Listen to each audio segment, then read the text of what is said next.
যথাযোগ্য মর্যাদায় দেশজুড়ে পালিত হচ্ছে আন্তর্জাতিক মাতৃভাষা দিবস। এ নিয়ে বিস্তারিত জানাতে ভোলা ও জয়পুরহাট থেকে যুক্ত হচ্ছেন সহকর্মী ছোটন সাহা ও রেজাউল করিম। প্রথমেই যাচ্ছি ভোলায় ছোটনের কাছে। ছোটন, শহীদ মিনারে জনসাধারণের উপস্থিতি কেমন দেখছেন এবং ভাষা দিবসে তাদের প্রত্যাশা কি এবং কি বলছেন তারা, জানাবেন।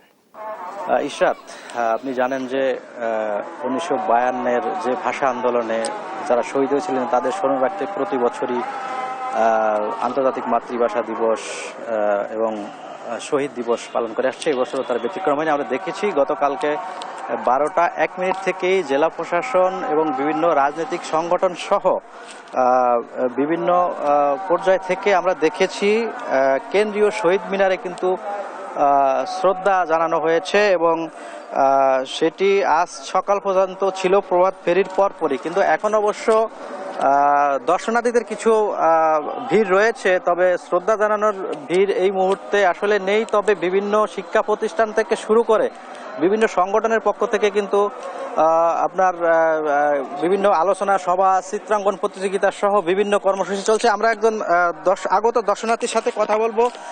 আপনি তো এখানে এসেছেন, এই 21শে ফেব্রুয়ারি তাৎপর্য সম্পর্কে কি জানেন? 21শে ফেব্রুয়ারি তাৎপর্য সম্পর্কে লাখো শহীদের রক্তের বিনিময়ে আমরা এই অমর 21শে ফেব্রুয়ারিটা পেয়েছি। সেজন্য তাদের শহীদদের শ্রদ্ধার নিবেদন করার জন্য তাদের স্মরণে আমরা ফুল দিতে শহীদ মিনারে আসছি। ধন্যবাদ। যেমনটি শুনছিলেন, যারা এখন দর্শনার্থী আসছেন তারা কিন্তু আসলে শহীদ মিনারে আসেন এবং তারা কিন্তু শহীদ মিনারে এসে ছবি তুলছেন। কেউ কেউ কিন্তু আবার আমরা দেখেছি যে কেউ কেউ কিন্তু এখানে এসে ব্যক্তিগতভাবেও এসে ফুল শ্রদ্ধা নিবেদন করছেন এবং একই সাথে তারা কিন্তু এখানে ছবিও তুলছেন এবং দিনভর যে নানা কর্মসূচি মহান 21শে ফেব্রুয়ারি উপলক্ষে সেটি কিন্তু ভোলায় এখনো চলছে। তো এ ছিল আমার কাছে মহান 21শে ফেব্রুয়ারি উপলক্ষে যে শ্রদ্ধাঞ্জলি জানানো হচ্ছে কেন্দ্রীয় শহীদ মিনারে। এখন আমরা যুক্ত হব জয়পুরহাট, সেখানে রয়েছেন আমাদের সহকর্মী রেজাউল করিম। রেজাউল করিম, আপনি সেখানকার যে সার্বিক পরিস্থিতি, শহীদ মিনারে শ্রদ্ধা জানানোর ব্যাপারটি বিস্তারিত জানাবেন।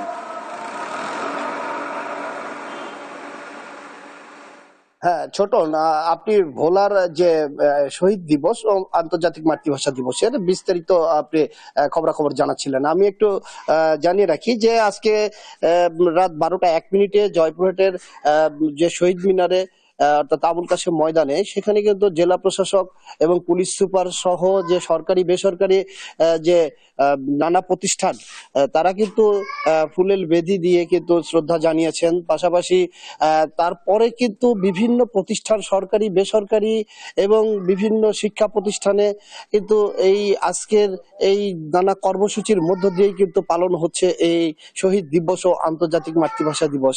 আমি জানিয়ে রাখি 1999 সালের এই দিবসটি আন্তর্জাতিকভাবে স্বীকৃত পায় এবং এখানে আমি এখন দাঁড়িয়ে আছি জয়পুরহাট জেলা শিল্পকলা একাডেমিতে। শিল্পকলা একাডেমিতে আপনি দেখছেন যে এখানে বিভিন্ন শিক্ষা প্রতিষ্ঠানের ছোট শিক্ষার্থীরা কিন্তু চিত্রাঙ্কন প্রতিযোগিতা অংশগ্রহণ করেছেন এবং তারা কিন্তু রং তুলির আঁচড়ে যার যে মেধা এবং দক্ষতা দিয়ে কিন্তু তারা ছবি আঁকছেন। পাশাপাশি এরপরে কিন্তু পুরস্কার বিতরণ হবে এবং দিনব্যাপী এই জেলা প্রশাসনের পাশাপাশি শিল্পকলা একাডেমিতেও কিন্তু নানা রকম কর্মসূচি পালন করবে।